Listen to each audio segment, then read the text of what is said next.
Welcome back to another episode of Four Down Territory. My name is Mars. Alongside me, as always, is Sam, a man who has gone full glory hunter mode by putting on don't do me like that. the Rams jersey this week of Cooper Kupp, formerly of the Rams. But of course, yeah, Sam is repping the Rams this week after them taking the lead in the NFC. Should we say now the number one seed? Indeed. Yeah, they have. I mean, they're the best team in football right now. I can't believe I'm getting straight into it. I was going to talk about it later, but they are. I've spent the entire season being like, I'm not sure who's the best. Is it this team? Is it this team? I'm dead set now. Rams are the best team in football. Call me a glory hunter, that's fine. You know, I've always been Rams number 2. I've always said if the Ravens and Rams were going to play, I'd support the Ravens. But any other circumstance otherwise, I'm backing the Rams. And the best thing is, Mars, the hoodie that I'm actually wearing under this jersey is actually my Ravens hoodie, which I'm sure people are going to absolutely hate. So when we talk about the Ravens, are you going to take off the jersey? Yeah, just take the jersey off for a little bit. I'll put it back on after. Yeah. But yeah, I thought with the way this Rams team is playing, I looked at it in my wardrobe. I said, "Hell, yeah, no, I think we've got to get it." Should I go get my Puka one on? Just to, when the Rams win the Super Bowl, we'll change it. We'll both go. Tell you what, we'll both go Puka, and we'll do a special episode. We'll do a special episode with the two Rams, all Rams podcast. Yeah. Oh dear. Right, fire away with your stat of the week, Sam, for this week. Carrying on with the Rams, Miles. Oh, because I want to talk about. I'm sorry, but I want to talk about Davante Adams, Miles. Now, this is a guy who's been killing it for a long time, and he had a little period over that time with the Jets and Raiders where we were a little worried that we were seeing a decline from him. I mean, I suppose the first season with the Raiders was very good, but it was that last season with the Raiders where he was dying to get traded out of there, and we were worried. But he's living it up in the Rams, isn't he? So this week he had another 1-yard receiving touchdown, which takes him to 15 all-time, first overall all-time, passing Jimmy Graham.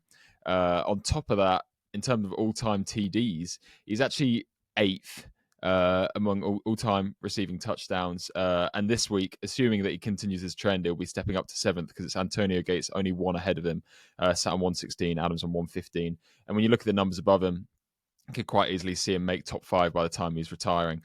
With I think it's Marvin Harrison sat with 128 at 5th at the moment, so you never know, depending on how much longer Davante Adams goes. And the final thing, that this is just more of a funny stat, Miles, who do you think has more receiving touchdowns in Rams uniforms, Puka Nacua or Davante Adams? Has he already overtaken him? Not quite. I thought, I would say he's one behind. So it's 13 to Puka, 12 to Davante Adams. That just shows how much of an end zone threat he's been unbelievable this season. Because Puka scores touchdowns as well, right? He does. But, I mean, look at the start of his career. He's done very well. Do you have the full stats of who has the most 1-yard touchdown receptions? Do you have the full list? So off the top of my head, it was Jimmy Graham, now second. Yeah. And third was, oh God, I do remember it. Let me have a look. See if I can find it. Was it Jordy?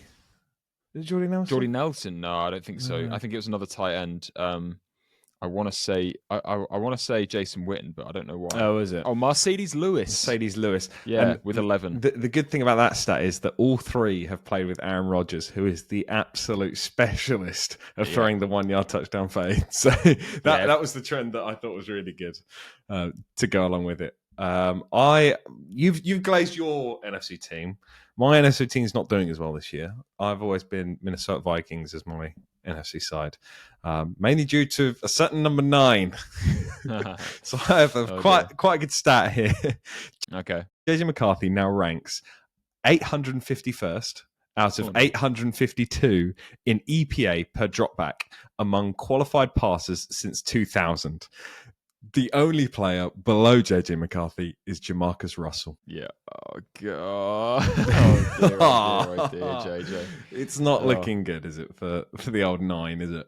Yeah, it's sad because the thing I love doing with these younger quarterbacks, and again, we kind of said a few episodes ago that it's basically his rookie season. The thing I like doing with rookie quarterbacks is looking at the nice plays they make, the good plays, the big throws, the avoiding sacks, stuff like that. And those are there. He's not. I wouldn't call McCarthy a complete failure of a quarterback. It's not like he's just completely, hopeless in all regards. But what I will say is, we need more. We need more, don't we? Really, that's where it's at, because he is not doing enough to. We're talking about a Vikings team that was bordering on the 1 seed last year, and now this year it just doesn't look like they're even making the playoffs. I think the big point from watching the tape and then going online and seeing what people have read, it's the mechanics. The mechanics need to, he's got to figure out his footwork's off, his timing's off with routes and things. I think Theo Ash did a great breakdown of him going through like some key plays in the Packers game, just saying why, this wasn't, a productive game from JJ McCarthy and what needs to be improved as well. So that kind of outlines, what we want to see going forward from JJ. And this, unfortunately, he's going into concussion protocol, so might be the end of his season. But I'd like to see more from him. Even just see out the rest of the season. Let's see how it goes, and then reevaluate in the offseason. If Kevin O'Connell is this QB wizard, he can fix JJ McCarthy. He's got plenty of time to do it. They didn't really get a full preseason, did they? He was injured through preseason. Is that right? Yeah, well, he was obviously coming off the knee injury from last year, and that's obviously got to be taken into account. But then you've had that full year of sitting with your head coach. That's the perfect opportunity to learn off him. It's the game speed, though, isn't it? That's absolutely. It's the timing. It's getting used to your receivers. You haven't had Jordan Addison for the start of the year as well. You've got to remember that. So there's still plenty of opportunities for JJ McCarthy to redeem himself going forward. This week of football, though, Sam, started off with a big upset. One that I certainly didn't see coming. Houston defense. I should have stuck with my gut. Yeah, I know you. Because I did say, didn't I? Yeah. I mean, I was really annoyed with myself. Yeah, I mean, when I said when we did that prediction, I said, "Do I trust this Houston defense to be able to, hold back the Bills enough that they can, Davis Mills, Money Mills can put up enough points?" I didn't believe it, so I didn't stick with it. I wish I had done. I woke up. Friday morning, and was just like, oh my goodness, the Texans have actually beaten the Bills. All we can say is that the Texans defense is unbelievable, and they're going to keep their team in every single game they play in. It's whether the offense can keep up. I think Davis Mills did enough in this game. Not throwing interceptions is the first thing, but the defense. Josh Allen had a stinker, if we're being honest, didn't he? And he was getting sacked. He was throwing picks. The last one, we're talking about the last interception to end the game. He had a guy wide open. He did. Just completely missed. Yeah, so he did. It was the difference between a touchdown and an interception, and that would have changed the game. After this game, I fully thought, right, that's Josh Allen completely out of the MVP race. That's the first thing that came to mind, because even if he does come back and goes, let's say, undefeated for the rest of the season, they probably still won't win the AFC East. And even after that point, there's obviously a guy in the jersey that you're wearing is doing pretty well this season as well. So he's most likely going to win it. But I was looking at the odds, and he's only been put down to 5th after this. It's crazy how some of the bettors work, despite what I would assume that's him completely out the race. Like he should be in contention. Who's 6, 7, 8? So 6, 7, 8. So it goes. So 5th is Josh Allen, 6th is Jalen Hurts, and 7th is Jackson Smith-Njigba. Wow. Yeah, I like that. I like that. Very cool. We'll get onto him later because he's obviously putting up some incredible stats. But before him, it's obviously Matthew Stafford 1, Drake made 2, Jonathan Taylor at 3, Patrick Mahomes at 4, and then Josh Allen at 5. It's obviously them two that are going to be there. Let's say if the Chiefs win out, I could then see, fair enough, Patrick Mahomes could come into the conversation. But yeah. I just feel like after that performance, that's got to be the end of the run-in for Josh Allen for this award. It's awesome to see as well that I suppose it's, I don't know. So at the start of the season, I talked about how there was like 6 or 7 MVP candidates, and it was awesome to see so many of them.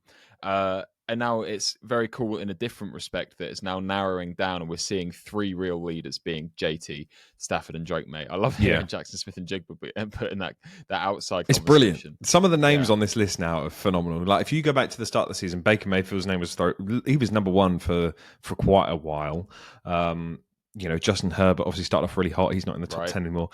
2 players in here that are in the top 10 that I certainly didn't expect. Caleb Williams has just cracked the top 10. And Bo Nix has cracked the top 10. Really? Yeah, which is pretty cool. It's pretty cool to see. That, I don't like it. I don't know. It feels weird. I mean, Caleb's been playing phenomenally, but yes, he really has. It's just weird to see those names in there. But, the names like Patrick Mahomes and Josh Allen, despite obviously how they're playing, their reputation will continue. They will always get people betting on them, and that's why they're remaining so high in the odds. Because it's just that to the like gambling addicts that would go on it and see it, they'd see, right, I know the name Patrick Mahomes. He's obviously the best player there. He's going to win it, so we'll bet on Patrick Mahomes. That's why, he's going to remain high in the odds. But for me, Josh Allen fully out of the race now.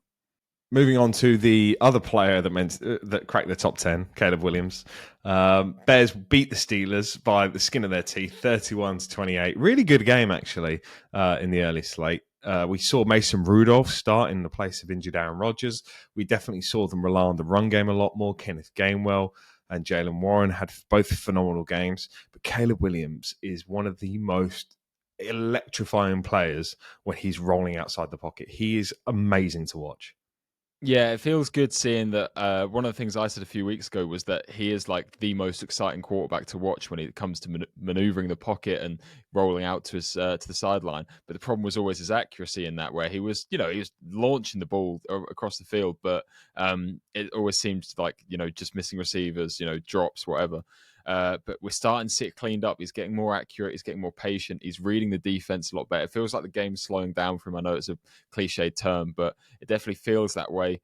He's settling into the Ben Johnson offense where he's not, he's able to run off a play action really nicely and get used to having his back to the defense and then coming out and knowing where the pass has got to go, knowing where his targets are.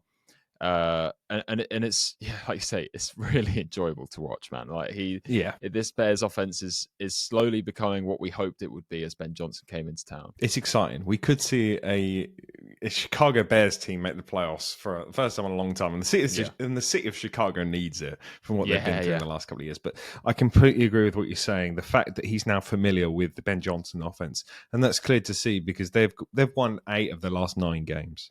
That's such the consistency in Chicago is something they've missed for ages, and to have that, they've got 4 games, 1 loss, 4 games winning after that. That's fantastic. And you look at the rest of their schedule. They go to play the Eagles, who obviously have just come off a loss. They've got the Packers, 2 tough games there, but if you can get a win against the Browns, that puts you on 9 wins. That's a very high chance of making the playoffs just off 9 wins. And then the teams that you've got to play going in, or you're running, are all playoff teams. If you can get, there'll be playoff games going in. If you can get a win against any one of them and finish on 10, that's a high chance we see the Bears in the NFC playoff spots there. It is a really tough run-in, but a manageable run-in, I would say, like winnable games. With the Packers twice as a big division swing, closing the season on the Lions in Chicago is going to be a really big game. I can't even imagine the atmosphere that's going to be going on at Soldier Field for that one. I think it's, like you said, 8 in the last 9 is phenomenal, and they're winning the close games, which can be looked at 2 ways. Some the negative side want to say, well, they were almost lucky to escape with a win, but the positive side is to say that they're gutting out these performances. They're getting the job done. It's something that Chicago has struggled with in previous years, where they're not hitting the game-winning kicks and they're not establishing game-winning drives and whatnot. So it's good to see, especially the defense holding up. The defense, one thing we didn't even talk about, it's all over the headlines last week of how the interception leaders for the league were all Chicago Bears, weren't they? 3 that's was awesome. Kevin Byard, Nashawn Wright, and Tremaine Edmonds. The fact that Kevin Byard is still up there. I mean, when did he lead the league? Was it like 2020? So I think it was 2020, because I tell you what, that was when we were still doing individual defenders on fantasy, and I had him that year, and he was scoring as well as my offensive players. So the fact that he's back on top is awesome, because he really, where was he? Did he go to the Eagles? Is that right? Yeah. When he left, it was his last season with the Titans, where he was just looking pretty poor. Eagles signing, you're thinking, what a signing that is. And then he wasn't great on the Eagles either. His first season at the Bears, he wasn't bad, but, we're really seeing that ball hawk that we had in Tennessee. I think it was, if we're looking at really the range of 2018 to 2022, he had, is that 19 picks in that time? And it was 2017 when he led the league with 8 interceptions, which is crazy. Yeah, it was even earlier than what 25 picks in 6 years, I think that is. Is that right? That's great numbers. 18, 23. Oh, God, the maths isn't even mathing. It's 27. 27 picks in 6 years. Phenomenal numbers. And the fact that he's doing it again, getting 5 picks to start this season as well. If he can lead the league, twice in his career in interceptions, that is phenomenal. He's obviously not a Hall of Fame player. He's not at that level, but to have that consistency. Streets won't forget. Streets won't Let's forget. come back Kevin to this in Byard, about 15 years' time. That's a We'll be great sat. call.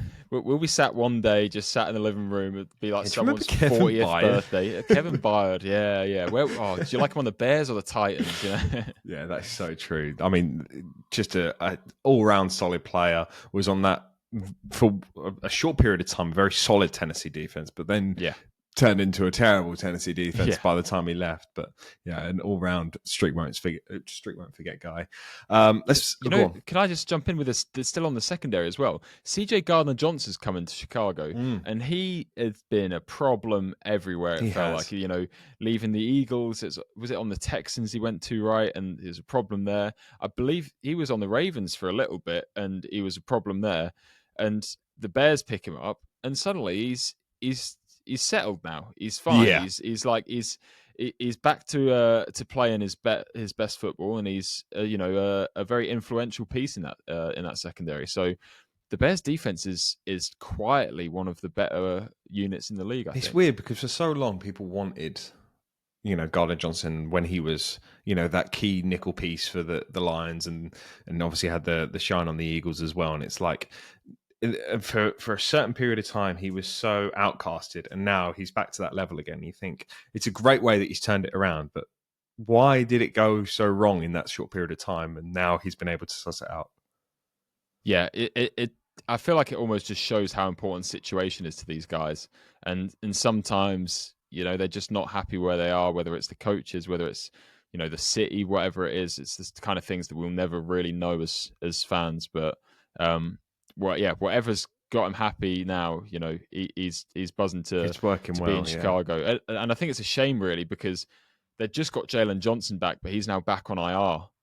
Really? I think so.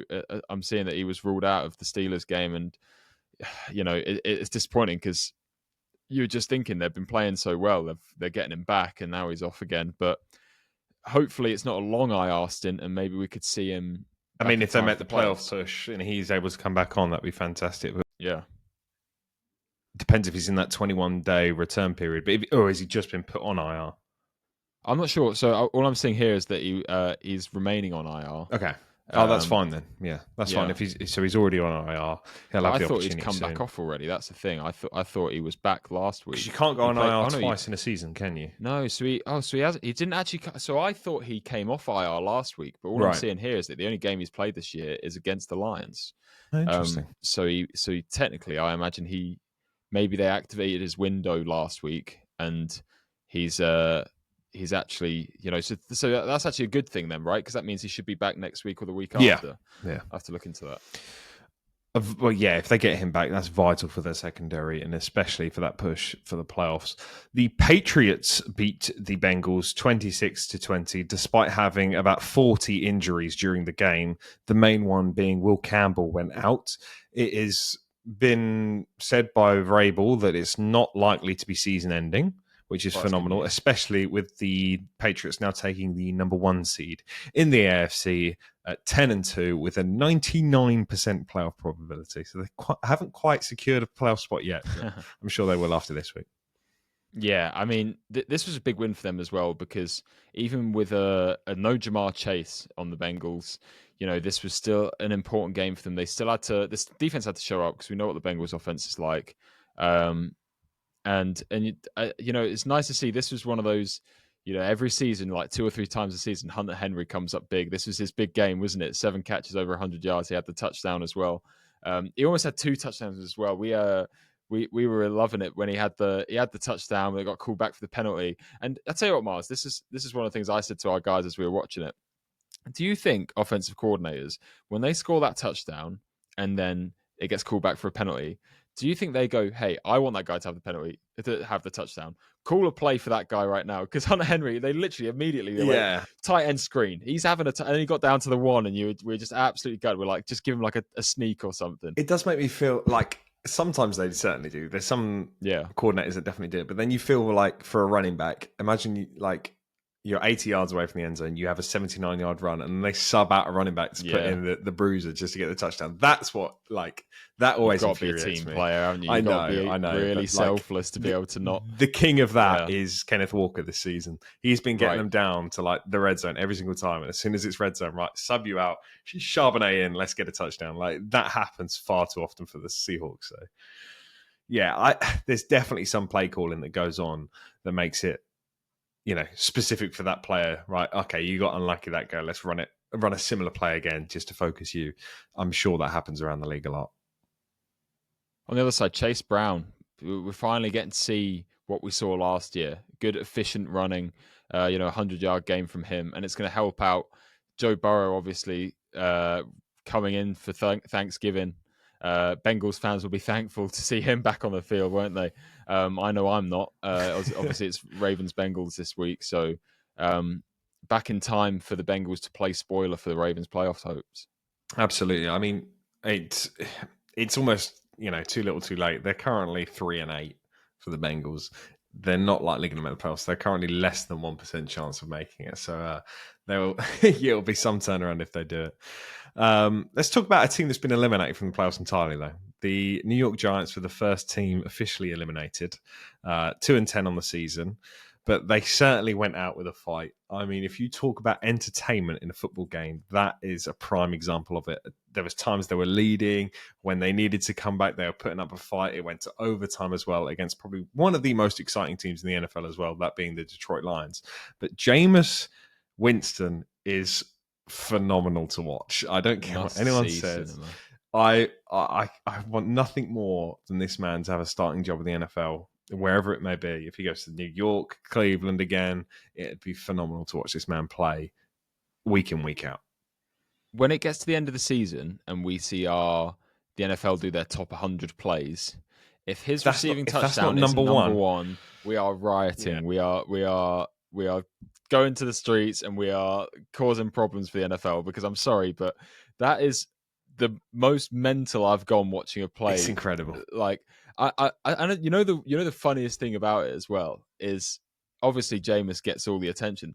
Gunnar Schlefsky does a phenomenal job. He does a great job. It's really the pocket. He looked like prime Tom Brady with a pocket. Obviously, he played with Tom Brady in England, I think, for a little bit, didn't he?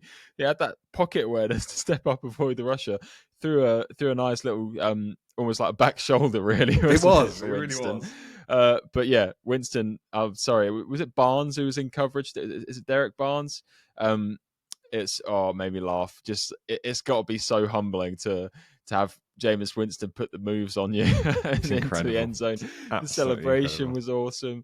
I just couldn't. I could sit there and watch his highlights from this game all day long. The trick play for the first touchdown to Wandale was awesome. Even just the ability to drop the shoulder, step through the first rusher, and then throw it downfield.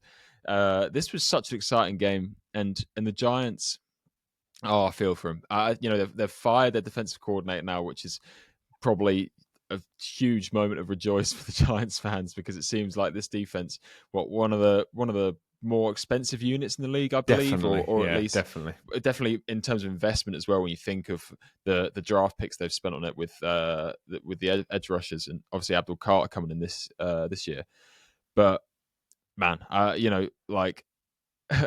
they're just getting these games where they're so close, they're leading, and then they're throwing away leads in the fourth quarter. It's a shame, and it's the Lions. The Lions should be winning this game. If there's anything to take away from this from the Giants, they can be happy that there's other teams that have looked a lot worse against the Lions. But yeah, it's tough. It's tough. They threw it away late, and a legacy game from Wandale Robinson, unfortunately. Hey, let's talk about Wandale Robinson, because this man is currently on 102 targets, 66 receptions, 794 yards and 3 touchdowns this season, he's done a phenomenal job stepping in as the number one since Neighbors has been out. Brilliant job. Compare him to who was probably the number one receiver for most people going into the season, Justin Jefferson, who is on 99 targets, 60 receptions, 795 yards and 2 touchdowns. So he's outperforming Justin Jefferson this season. Are you trying to say that Wan'Dale Robinson is the number one receiver in the NFL. There you go. Said it first. There we go. Yeah. He's done a brilliant job of stepping up. Yeah. I think that's so key to say. And he's been such a focal point in this offense. And what they do is they move him about a lot. I remember watching the Giants game against the Broncos was where I really got to see it, obviously, a lot firsthand. Wan'Dale lined up in the slot almost 24/7 just to get away from Patrick Surtain. He was operating so well at the slot, and the fact that he can now do it on the outside. You look at the Detroit Lions game; he was brilliant there as well. 150 yards in receiving, brilliant job. For the Giants, though, you just can't allow 55 fantasy points from one player. Jahmyr Gibbs, 200 yards on the ground, 50 in the air. That's an amazing stat line. And what was it, 4th all time in PPR? I think that where it puts him. That's a great record to have, isn't it?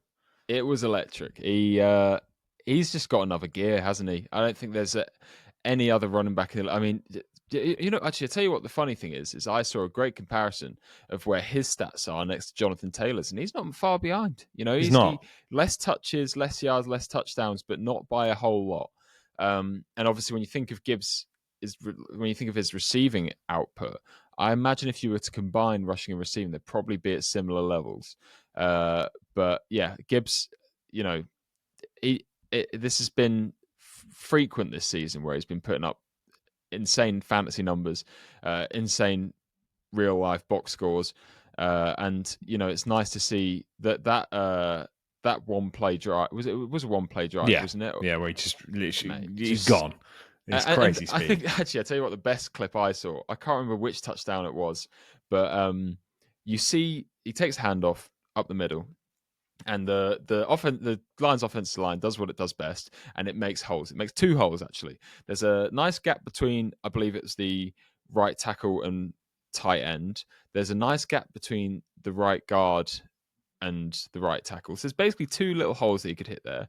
But if we want to talk about insane ball carrier vision, how about sidestepping through this big of a gap between this? I think it was the center and the right guard, the center and the left guard, where he sidesteps through and then bounces it out and then goes all the way down the sideline for the touchdown. If you watch that clip back and you just see there's like a nice angle from behind the ball carrier, and you'll see, where does he see that hole? It's just unbelievable vision to spot the gap, go for it, and then make the touchdown out of it. It's unbelievable. He is just such an exciting player to watch. He's amazing. Right, let's rattle through some games real quick here. The Vikings lost to the Packers. Obviously, we mentioned the issues with Nye. We won't last on that for too long. Packers, though, obviously still behind the Bears in the NFC North. Obviously, play each other twice. That will then be decided down the line. Let's talk about the Seahawks, though, narrowly beating the Titans 30-24. They had the game wrapped up. It was kind of a slow comeback from the Titans in the second half. Talk about Jackson Smith and Jigba breaking the Seattle Seahawks all-time receiving yards in a season, only in 11 games. Unbelievable. Hold that, DK Metcalf. That's a great stat line. 167 in the air again. He's over 1,300 already this year. There is a slim chance he gets 2,000. There's a slim chance. So I think I saw this morning, I think he needs to average, is it like 106 a game? Very doable for what he's done already. It is, because you know what's funny is I think I've said the exact same thing about Saquon last year, and I sounded really dumb when I said it, and I'm still going to say it the same way this year. But all he has to do is have one of these big games where he can go over for like 140 or 150, and then the averages are going to be in his favor. So he's definitely got the opportunity to do it. One of the funniest things I got sent this morning by my housemate is apparently JSN has more receiving yards than Justin Fields has passing yards this year. No, which is that can't be true. Insane. I tell you what, if you want to look up Justin Fields, I'll look up JSN. Well, JSN's on 1,300. He just got over it. Oh my god, 13, he does. 13. There you go. Oh my god, he does. And obviously, if we're going to give Fields any slack, I think the games played probably comes into it, because I know Fields missed a few games. But I'm sorry, you should be throwing more yards than someone's catching. Fields did have back-to-back games where he threw for under 50 yards. I mean, that under 50. He had 4 games this season where he's thrown under 60. Oh dear me. That's painful. And that's why JSN's in MVP conversations, because I'd almost like to see him see what this Seahawks offense looks like without him. You just like to Yeah. see him. Oh, sorry, JSN actually can't play this week, so we're gonna have to play without him and just see what they actually manage to do without him, because I can't imagine they'd have any sort of No, they production wouldn't. They wouldn't. I mean, in you'd be comparison. relying on Raheed Shaheed a lot Yeah. for the deep balls, but he has just been a step ahead of every single receiver this year, and that's exactly what we kind of said at the start of the year. If anyone was going to carry this offense, it was going to be him. It's the reason that the Seahawks are so confident in moving on from their other two guys. It was the breakout of Jackson Smith and Jigby. Obviously went for 1,000 yards last season, but this season just well and truly a step ahead of everybody, and fair play to him. He has been phenomenal to watch. Let's move on to the Chiefs versus the Colts, Sam. 23-20 to the Kansas City Chiefs in overtime. Patrick Mahomes, 350 yards passing, back to his former self. One pick to go along with it. Daniel Jones, 2 touchdowns. Jonathan Taylor struggling to establish the run game for the Indianapolis Colts. That's kind of where the game was run. The Chiefs have a way more physical front seven compared to the Colts offensive line. And then you look at it on the other side of the ball, the Colts have the lightest front seven in the NFL, and that's where the Chiefs are able to win the game, with Kareem Hunt getting over 100 yards rushing. Yeah, Kareem Hunt, it's incredible to see how he's keeping his career going, and he's playing at a high level right now. And to be honest, all I really saw him as was short yardage guy. If they need 2 or 3 yards, if they're down by the goal line, get Hunt in, and he'll he pounds the rock, he finds the end zone. But 30 carries, that's not what I thought Kareem Hunt was doing at age 30 years old. So fair play to him, and way to revitalize his career back at Kansas City. It was amazing to see the fourth quarter explosion that they had, really, wasn't it? They seemed to get all of their yardage in the fourth quarter. The crossing routes between Xavier Worthy and Rashee Rice would just seem wide open all the time. The Colts just had no answer for it. And the Chiefs, we look at their playoff hopes. They're sat at a 54% chance of making the playoffs right now. A game behind the Chargers, who are sat at the 5 seed currently. They do have to play each other late this season, obviously. So that's going to be a big swing.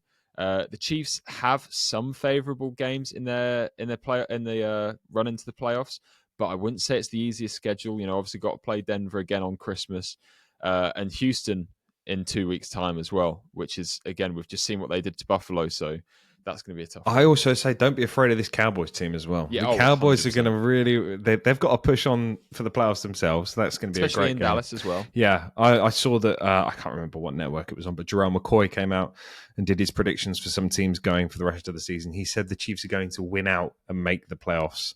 So that's a very bold take from Jerome McCoy. I'd be very, it'd be very impressive if they do. There's obviously a high chance they have probably one of the best players to ever play the game at quarterback. That's obviously going to go your way. But talking about what was said in the last game against the Broncos is that the Chiefs didn't run the ball a lot against Denver, and they were set. Well, Andy Reid came out and said they weren't the plays that I called. So there was obviously something going on in the huddle. Patrick Mahomes was changing some plays. It seems that went completely out the window this week. Yeah. And he certainly was calling the correct run plays that Andy Reid wanted. Running the ball 30 times, like you said, is how you're going to win a game. And the Chiefs absolutely established that run game. That's, you've set the tone of how to beat the Colts. I think that's the big thing. You look at the Colts for the rest of the season now. I think it's a really difficult end to the season for them. Texans, Jags, Seahawks, Niners, Jags, Texans.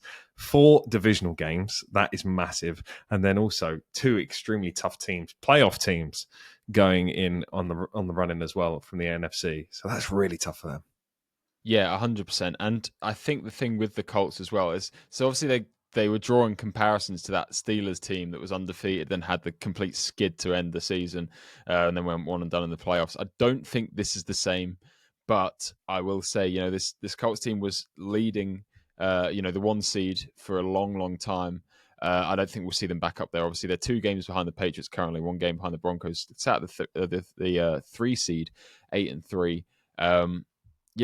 We expect them to win the division. It's obviously still kind of tight at the top.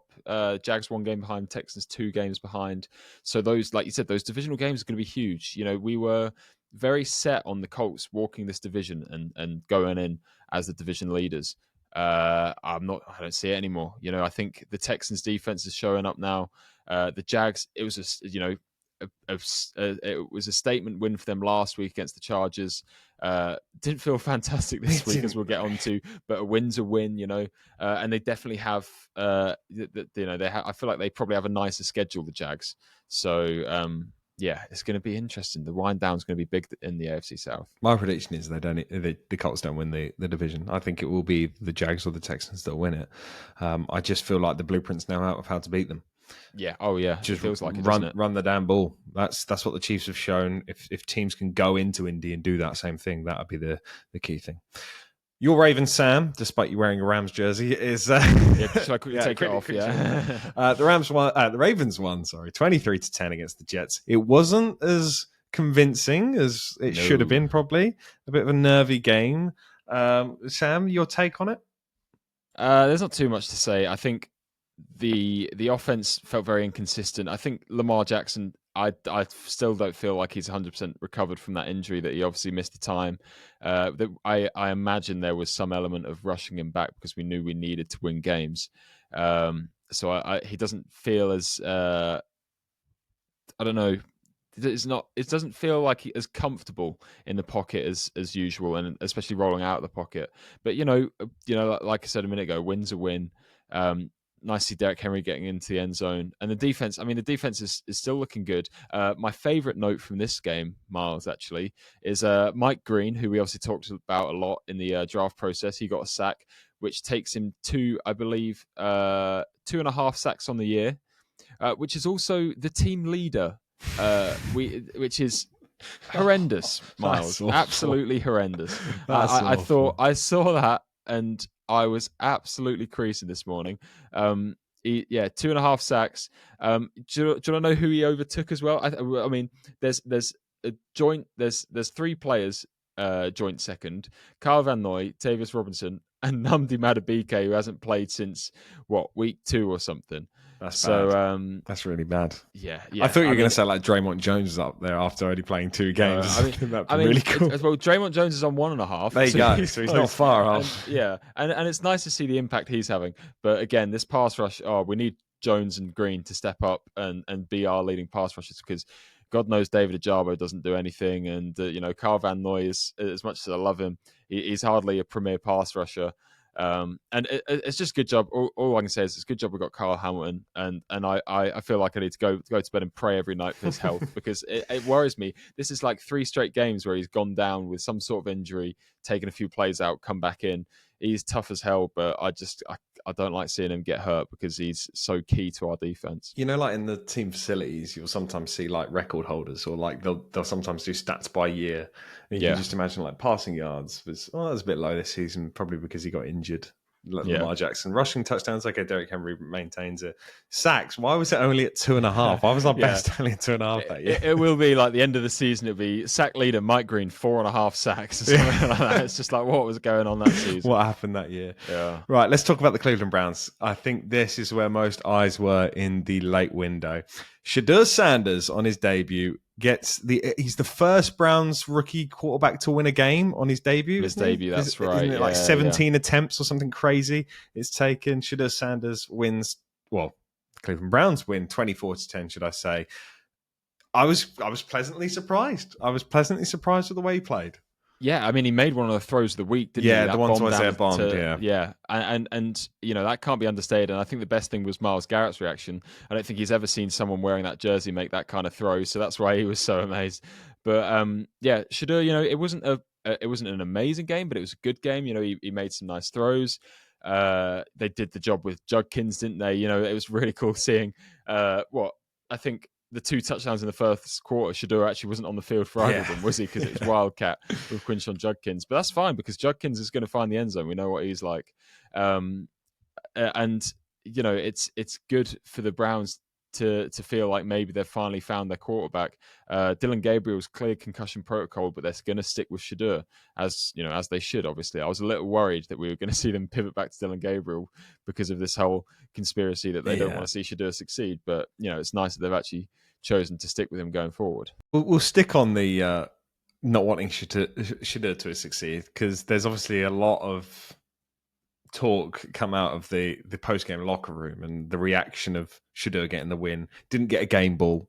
No. I think was what people were surprised about. But I don't think he played a game ball worthy game. I know it's your first career win. This is the thing. It's a weird one because obviously Myles Garrett got a game ball because he made history. I don't know what it was that he did. But so he broke the Browns' his own record of single season sacks. He's already on 18, which is mental. We'll get onto that.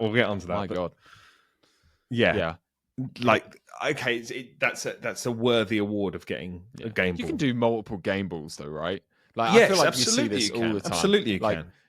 I mean, I don't know. Did they give anyone else? No, it was just Garrett. It was one game ball, Myles Garrett. It's not hard to say game ball to Myles Garrett for the defense, game ball to Shadur for the offense, is it? And let's be honest, like, I know that the public will come in and they'll say, "Oh, they're pandering to him because they want to make a big deal out of it." So what? If it's going to give him confidence going forward, go for it. Like, I feel like there's no reason. Like you say, it's not really a game ball worthy game, and I'm fine with that. But do you have to? He broke a record as well. That's what I'm saying. Obviously the first rookie quarterback to win a game. Talk about Myles Garrett though. I almost said Miles Sanders. That was really weird. Myles Garrett, 18 sacks in 11 games. He's well on the way to break the all-time record. I mean, he's playing a step above. How many sacks was it again today? What was it? Three sacks. Yeah. 10 in total, which is phenomenal as well from the defense.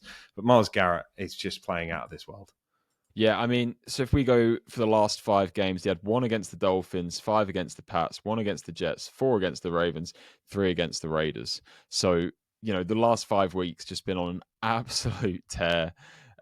He's been phenomenal. And it's one of those things where the big narrative of you sign the big contract to stay with Cleveland, you're not really ring chasing, you don't care about legacy of championships, but he obviously is still making his legacy as a player on his own. And that sack total is only going to increase, especially when you look at some of the teams he's got left. We've got the Niners as their next game, who they've had some offensive line struggles. The Titans, they've been giving up sacks this season. I'm making a prediction. Myles Garrett's getting 5 against the Titans. Well, that's the thing. He could break the sack record. He'll do it that game. Week 15. He'll do it that game. And then, like, the last 4 games of the season, Bears, Bills, Steelers, Bengals, the Steelers can give up sacks. The Bills, we just saw against the Texans, they're going to have to sort out their offensive line if they want to keep Josh Allen clean, unlike they did this week. So I would say right now, if I had to make a prediction, I think Myles Garrett, he's breaking that sack record. Yeah. What is the record? Is it 22 and a half? 22 and a half. 22 and a half. For TJ Watt, isn't it? TJ Watt, so, Michael Strahan, both tied, I think. Yeah. 22 and a half. He's getting 25 is my prediction. He's getting 25. I think he will. Unbelievable. The Raiders, quick chat on them, because they have fired Chip Kelly. Which you asked for last week. About time. Yeah. But there's 2 other members of this staff they need to fire. And I only found out about this week. Their quarterback coach is Nate Carroll, son of Pete Carroll. And by the quarterback play, he has to go. And their offensive line coach is Brennan Carroll, the other son. Oh, so we're talking about nepotism of the Raiders, now, aren't we? Which is criminal, that the fact that the 2 worst groups of this team are both sons of the head coach. That says enough about what needs to be done. And one of the problems is, as much as I love Pete Carroll, is do you really see his sons getting fired while he's still there? Do you feel like you need to get rid of all 3 of them? But it's tough. I tell you what, I was watching this week, Miles. I went back and watched Dude Perfect's video with the Seahawks back when, just after they won the Super Bowl, and seeing Pete Carroll back in those days where he was so, he was such a electric figure. He was so much fun to watch. I just don't get the same vibe off him anymore. I almost feel like he didn't need to come back and take this job, but we'll see how it pans out after this season, if they, what they decide to do going forward. But this is a 2-win team heading towards the top of the first round of the draft, in desperate need to sort this QB situation. Yeah. Let's move on, Sam. The Jags beat the Cardinals 27-24. Wasn't as convincing as it should be as well. Poor performance from the offense for the Jags. A lot of drops again. That's still the problem, but a lot of terrible interceptions as well from a guy that I back a lot, being Trevor Lawrence, not playing to the standard that needs to be done, especially when you're fighting for this division championship. Yeah, 3 picks is not the way to put your team in a position to, like you say, get into the playoffs. It's in their own hands, and this is what teams like to do. They like to be able to. Well, it's not really in their own. Well, it is in their own hands, isn't it? Because they've got to play the Colts, so they can win out and get themselves, division leaders. It's nice to see that ETN had a good game, and I really thought that Tootin was going to have a big game this week, but they went back to ETN. And Brenton Strange back in the lineup is big for them, isn't it? You really saw it this game. It's forgotten just how much of an impact he actually has on this offense. So nice for them to have him back. And on the other side, Michael Wilson continues to dominate as the wide receiver one. Yeah, it's crazy that he's just come out of nowhere. It's taking his 3rd year to really emerge. But is he just a wide receiver one? He's been playing at the Z position for so long. This is the thing. You have to wonder whether I feel like he's always been this good. He just hasn't had the targets, and it brings us back to the whole, like, should Kyler be the quarterback going forward? It just feels like, no disrespect to Kyler, because he obviously does bring value to the offense in other ways, obviously with his mobility and his rushing threat and whatnot, in a way that Jacoby Brissett doesn't. But he wasn't finding his guys in the way that Brissett is. The uptick in touchdowns for Trey McBride is unbelievable. Marvin Harrison was playing his best football with Brissett.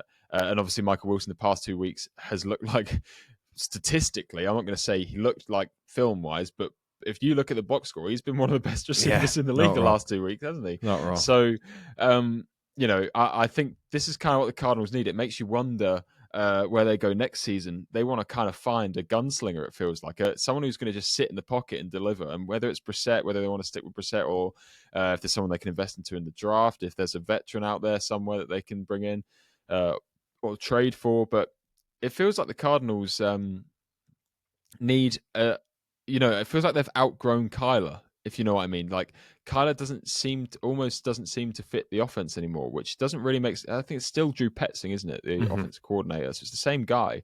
But I do feel like with the player personnel they have, they should be shifting to a more pass-heavy focus with that.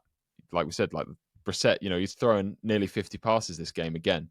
And then obviously, it's another loss. And so you've always got to take that into evaluation. But seeing the receivers get involved in the way they are, Greg Dortch even, having the impact that he has. So it's going to be, I genuinely think one of the biggest, I want to say one of the biggest narratives, but it'll probably go quite under the radar, is what the Cardinals do with this QB situation next year, because I feel like they need to find a match, and I'm just not sure it's Kyler Murray. Bold prediction, it's going to be Jameis Winston. You know what? It's not bad. It's not bad. It's not bad. It's such a good shout. I'd love to see it. It is. I think that'd be a really good fit. I mean, that is what I've literally just labelled, isn't it? Someone who's just going to sit in there and just deliver the ball. And maybe they're going to turn it over, but if they throw it 40 times a game, they'll have 2 100-yard receivers. They would. And they'll have like 3 touchdowns and 2 picks. That'd be so cool. And the Cardinals would be so much fun to watch. They would be awesome. They'd be must-see TV. The Cowboys beat the Eagles. Big game there. Cowboys again continuing this playoff push with the investment that has been made by Jerry Jones. Eagles, hot start. The connection between Jalen Hurts and AJ Brown was phenomenal. Devonta Smith is the most athletic receiver, or acrobatic, should I say, of making these catches. The one where he's literally, he's perpendicular with the ground. It's like, wow, how the hell are you doing that? It's so cool. I'll tell you the number 1 and 2 receivers, no particular order, when it comes to ball tracking and I've forgotten what the term's called, but the in-air, ball location, finding the ball, contested catches downfield, and that is Devonta Smith and George Pickens. 2 different builds. George Pickens is just big, physical. He'll jump through you and get the ball. But Devonta Smith, like you said, the acrobatics to, contort his body and catch the ball, they're both unbelievable to watch. Both of them put up really nice numbers this game because they were, George Pickens, Miles. I've said it for so many weeks now. I'm watching these Cowboys play, Miles. I want a George Pickens jersey. I can't believe how much I'm loving this Cowboys team right now. And I never thought I would say it, but I think amongst my favorite teams in the league right now. The Cowboys are up there because they are so much fun to watch on offense, and the vibes are high there. We saw them come into the season. Oh my God, they've traded Micah Parsons. The running back room stinks. The defense sucks. The defense has started picking it up now. Forcing turnovers against this Eagles team in the second half. And the offense, the run game's good. Dak Prescott looks fantastic. I mean, he struggled at the start of the game, but he looked a lot better as it went on. And this 1-2 punch of Lamb and Pickens, I almost feel like I need to say Pickens and Lamb because George Pickens feels like he's been the number one. I can't wait to see what happens with Pickens next year. Obviously, he's in a contract year right now. Whether the Cowboys can find the space to sign him, I'm sure, not having to sign Michael will help them out. But yeah, Miles, I just can't believe how much I'm loving watching Dallas every week. So excited to see George Pickens be the most sought after piece in this free agency window. It's going to be brilliant because I doubt the Cowboys do re-sign him just because of how much he'll cost. I also straight into the top 5. Do you think top 5 money wise? I wouldn't be surprised. I wouldn't be surprised. Like I really wouldn't be. If there's a team like the Tennessee Titans out there that have got plenty of money and need a number one wide receiver, I'd hate. I know you'd hate it, but they'd write 35 million on there. Yeah, I mean, I'd be happy for Cam Ward's sake. I think Cam Ward would help get him the ball, but yeah, you do want to see him in one of these, high flying offenses. You don't want to see him just go and rot in a bottom of the league team, do you? Very true. You could easily see that happening. And also, 100%. I love Brian Schottenheimer as a head coach. He's like you said, vibes wise, their post game camera in the locker room where they obviously do the victory speech. He's brilliant at it. He gives every single player credit. He'll call out a player for just making one tackle. That's why he's such a good vibes guy for the locker room. But obviously is the key to that offense as well. We weren't really expecting this either, were we? No, we certainly weren't. We said, didn't we, that we weren't 100% sure about this hire and we didn't know where it was going to go going forward. Boy, were we wrong. He's been awesome. He's been brilliant. There's so much to be excited for this Cowboys offense. Like I said, defense getting better. If they can build on this over the next few years, maybe Dallas will finally get themselves further into the playoffs this year over the next few years. That's what they need. Another playoff push. Won't touch on it long. Falcons beat the Saints 24-10. Not even going to dive into it, actually. Really doesn't have any implications on the playoffs there. I see Big Kirk will get a win, though, Miles. That's all I want to say. Big Kirk back in the win column.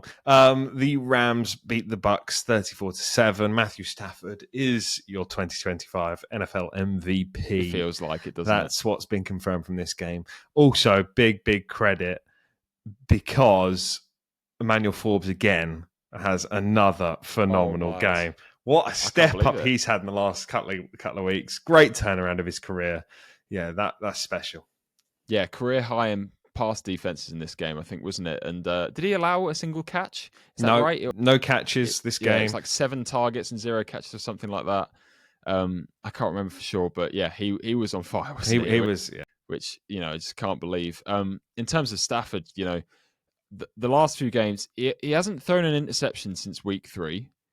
And he's on course to break the touchdown interception ratio record, isn't he? Really, it doesn't surprise me, to be honest. Yeah. He's been absolutely phenomenal. I mean, just over the last 5 games, 5 touchdowns, 4 touchdowns, 4 touchdowns, 2 touchdowns, 3 touchdowns. He's been on fire, and like we said, the goal line threat is why he's getting these numbers, because he can just put a ball on a platter. Devontae Adams will go get it. The tight ends are all getting very involved. And like we said, the thing is as well is we've talked so much about the Rams offense. The reason the Rams are, for me, the number one team in football is because you have the MVP, you have 2 unbelievable receivers, a good run game, offensive line's doing well, but this defense is leading the league in points per game allowed. How often do we see an MVP paired with such a stout defense? It's literally the partnership that you want going into every single season. They don't need the best offensive line. They don't need the best weapons. Probably does have the best weapons, but it's having this defense that can keep up with the offense is the perfect tandem in both parts of the team. It's also just how young this defense is. This defense is going to be around for a long time. I think that's the key thing here. They're all playing for a phenomenally high level, and you look at what they did to this Tampa Bay offense. It was just annihilation. Baker Mayfield, obviously the injury is a big worry. It looks like he's going to miss some time. So we will see Teddy Two Gloves back in the NFL. Pretty cool. Yeah.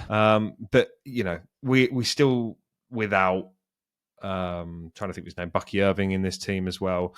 I know the Panthers lost as well, but it's looking highly likely now that if Baker Mayfield misses a lot of time, the Panthers could win this division. It's very much worth talking about because Bucks on 6-5, Panthers 6-6. Obviously got their bye week in week 14. Atlanta and 4-7. Miles, wouldn't it be funny if Atlanta end up winning the division? They're not going to win. I don't think they will either. But I'm just saying they're only 2 games down, and the thing is with the Bucks and Panthers play each other twice.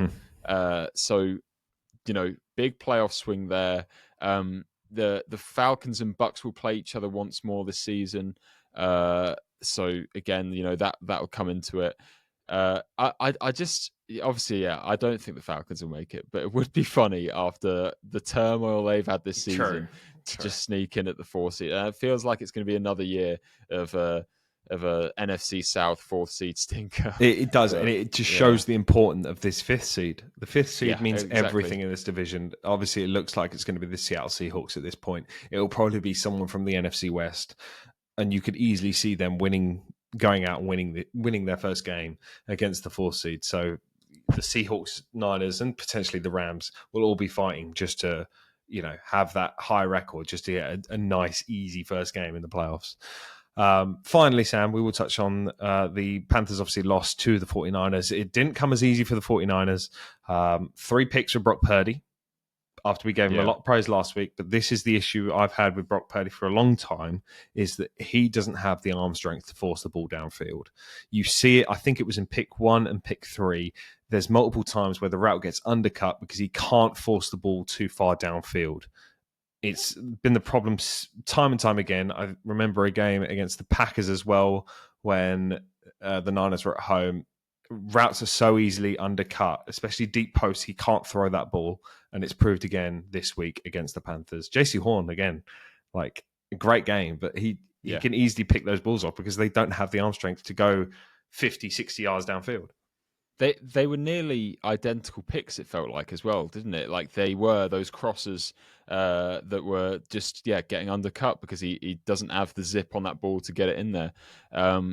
And it's disappointing because even with the win, doubts are looming. We said last week how excited we were with the fact that Purdy's come back in. He's looked comfortable. He's protected the ball. Now we've had the exact opposite. And now, I know some people love it. Some people hate it. The term trap game. Niners Browns this week. Let's be real. I think there could be some upsets. Cleveland, yeah, it could be some upsets. Cleveland defense. It's happened before. It's tough. Yeah, it's happened before where the Niners have gone into Cleveland and lost by a Jake Moody missed field goal. But that's right, of course. Yeah. It wasn't too long ago where that happened.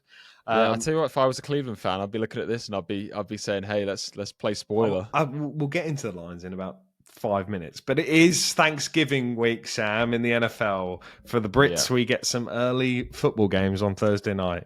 I will not be tired at work on a Friday for once. That'll be quite exciting. Let's start it off. Tradition. Packers, Lions, both playing on Thanksgiving, both fighting big time for this division. Who is going to chase the Bears down first? So this is a huge swing, isn't it, in the division? Near enough on the set. Both 7 wins. Obviously, the Packers have the tie, which is giving them the edge at the moment. I say they lose that, and the Lions go to 8 wins and overtake them. I think last time this game was on Thanksgiving, the Lions hosting the Packers actually went in and won, and I'm going to go with the same again. The Packers are going to go into Detroit and get the win. The Detroit Lions are 2.5-point favorites for that game. We then have the Chiefs versus the Cowboys in AT&T Stadium. Trying to think of the name. I am going to go with the Dallas Cowboys winning this one. I hate that you said that because I'm going to do the same. Dallas Cowboys are going to win this game. I can't believe I'm a Cowboys fan this season. I never thought it would happen. The Cowboys are absolutely going to win this game. My dad is an Eagles fan, and he will be fuming if he hears me say that. Right, and then Sam, you play on Thanksgiving. It is the Ravens versus the Bengals in Baltimore. Give me the Ravens 7-point favorites going into it. See, as I said, Joe Burrow back, and if we saw anything from the last week, the Bengals can still bring the fight to top teams. They made it really tough for the Patriots. Really took it down to the wire. So I don't expect this one to be easy. I'll pick the Ravens because I like to think that our defense will be able to slow them down more than they'll be able to slow us down. Hopefully, because as I said, the offense hasn't been consistent. No. So let's get some production, please, because obviously Jamar Chase will be back as well. And he seems to go for. I'll tell you what, Mars. What do you think is the minimum? If I said 160, 160 over or under. Hang on, let's see what his actual. I can't see what his actual line is, can I? Because it's receiving yards over and under. Here we go. Jamar Chase's line is 88.5. I'm slamming the over. Yeah, exactly. I'm smashing the over there. So, like I said, I'd be wanting to set the line at 160ish because it feels like every time he plays us. Yeah, see, passing yards hasn't been announced yet because obviously they haven't confirmed if Joe Burrow is playing. It's going to be Joe Burrow. I was going to say, I think Burrow said he's going to play, right? Yeah. But I suppose they'll have all the actual admin and official reports that they'll have to complete. But yeah, I think he could easily go for. I was going to say 150, and yeah, the fact that you put the line at 160 is like, it's a very, very good line. I think he's going to have a monster game. Let's move on, Sam. We have a Friday night game. The Eagles play the Bears on Friday night. 8:00, good time for the Brits. Don't mind that at all. Give me the Eagles to win this one. I think it's going to be a very close game. They have a 7-point split. I think it will be less than that. I think the Bears put up a good fight. Yeah, this is a big game for the Bears, as you said. 8 of 9. So a streak that they're looking to continue. But in Philadelphia, I can't see it happening. So I'll go Eagles as well. Niners-Browns trap game, Sam. I'll let you pick it first. I think I know where I'm going. Browns, Miles. Let's just do it. Hey, I'm also going to do it. Give me the Cleveland Browns to beat the 49ers. We're saying it's a trap game. I think this Browns defense. I'm going to say three. Can I say 4 turnovers? No, we'll go 3 turnovers from the Browns. And like we said, Myles Garrett continuing to I'm going to go with accumulate the final score is going to be 12-10. And the Browns are going to have 4 field goals to win it. No, do you think there'd be like a safety in there somewhere? Yeah, there could be a safety in there. Yeah, there could be a safety. Jags-Titans. I'm going to go Jags here. It's in Tennessee, though. I'm not ruling out. Cam Ward's been playing good as well. He's phenomenal passer of the football. He really is. The arm talent is unbelievable, and you really feel like you've got to stay patient with him because once he gets a team around him, we're going to really see that talent shine through. Unfortunately, being on a 1-win team, just not really getting the respect he deserves right now. But yeah, I think I will go Jags as well. But I'll tell you what, who my favourite quarterback in this matchup is, Miles. I think it's Cam Ward right now. Mine will always be Trevor Lawrence. Give me Trevor Lawrence. Texans-Colts, big game. Is CJ Stroud back? Must be. So I think he is, and Davis Mills seems to be happy to hand him back the starting starting reps, obviously the starting job. Let's see. The eventual return of Stroud could. Okay, that doesn't really help us. Just sort of saying that Stroud. Is there anything on Sleeper that's giving it away? Because Sleeper is really good. I feel like so. It's Tuesday, isn't it? So we kind of find out Wednesday, really. Don't we, true. So. I think though the expectation is that he should be back for it. But does that help them or hurt them, Miles? Davis Mills not been playing bad. Saints Dolphins next, Sam. It's going to be a tough watch this one. Give me the Dolphins to win this one. Yeah. Yeah, I mean, this is one of those. This is who we said the draft order. Yes, this is who we said we're going to be the 2 teams fighting for the number 1 pick. It's probably not going to be the 2 teams, but I'm not watching this game. No, I think this is one that they'll flick to on Red Zone very sparingly, won't they? You can guarantee next week we do not talk about this game. That's all I'll say. Yeah, that's all I'll say. Okay, coming back for a 80-point shootout between. No, who am I kidding? Yeah, I'll go Dolphins as well. But yeah, like you said, I don't think there's going to be much to be excited about in this. Falcons Jets next, Sam. If the Falcons are going to make the push for this playoffs, there's a chance you say they will win this game. But unfortunately, I don't think they're going to win this game. I think the Jets at home, and if their defense could play like they did against the Ravens, I think they'll have a much better job against this Falcons offense. Absolutely. Bucks Cardinals next in Tampa. Depends on Baker Mayfield's health. I know it's Tuesday. I'll let you have an asterisk on it. I'm going to go Cardinals. I think I'm don't have a lot of faith in Teddy Two Gloves, unfortunately, as much as I love the guy. I think this is the battle of the backups, really, isn't it? And I see Brissett as a much more valuable backup. So Cardinals coming into town and really starting to stress these Bucs fans because it's going to be a tight run-in for the rest of the season. If it was the other way around, if it was in Arizona, I'd be doing the same. But I'm just going to go with the Bucs for that reason. Rams Panthers next. Now, Sam, how high are you on this Panthers team? Because it's in Charlotte. Not high enough. I agree. I'm not high enough on this Panthers team to get the win, so I'm going to go with the Rams. Yeah, I'll go Rams as well. I think that's the good news for the Bucs is that they might drop a game this week, but we expect the Panthers to drop a game too. Although defense could make it tough, but let's see. This is a good matchup for the Rams to really show just how good that offense is.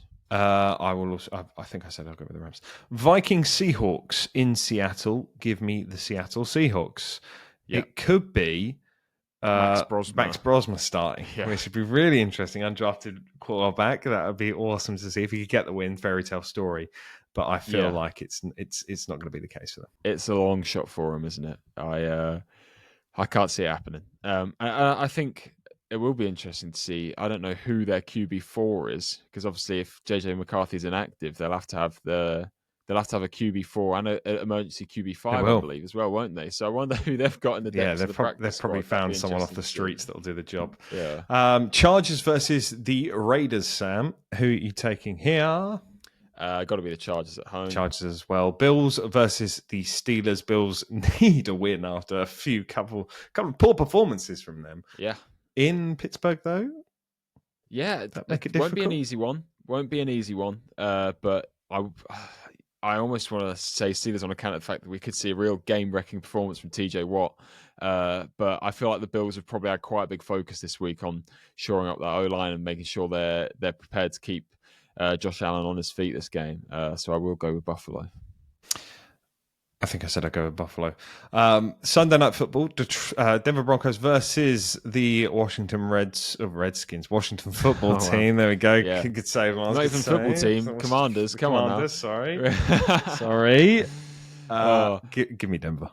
Yeah. What? Redskins, football team, commander. Doesn't matter. Broncos in 5. Broncos in 5. And then I'm sure you get Denver as well, assuming. Yes. Broncos in 5. Broncos in 5. Broncos by 50. New York Giants versus the New England Patriots on Monday Night Football. Give me the Patriots as well to win that. Yeah. Going to 11 wins on the season by the start of December. Unbelievable. Random touchdown scorer, please, Samuel. Oh, I'm supposed to start coming prepared for these, Miles. I will go with, if you're that high on the Cardinals winning this game, I'm going to go Greg Dortch. Oh, Greg Dortch. That's a good pick. That's a good pick. I'll tell you who I want, Miles. I want to go with... No, I don't. That's a terrible pick. I was going to go with one of the Texans receivers. I was going to go with another Detroit Lions offensive lineman. No. I'll tell you who I'm going to go with, Miles. I'm going to go with Kevontae Turpin. That might be a little too rogue. I like it. Yeah. Like we say, the Dallas offense, they dish the ball about. I almost feel like Ryan Flournoy is also not a bad shout. One of the two. Absolutely. Good pick, Samuel. Good pick. Right, that wraps up this episode of 4 Down Territory. Make sure you're following us on all of our socials, FDT_podcast, and we'll see you all next week.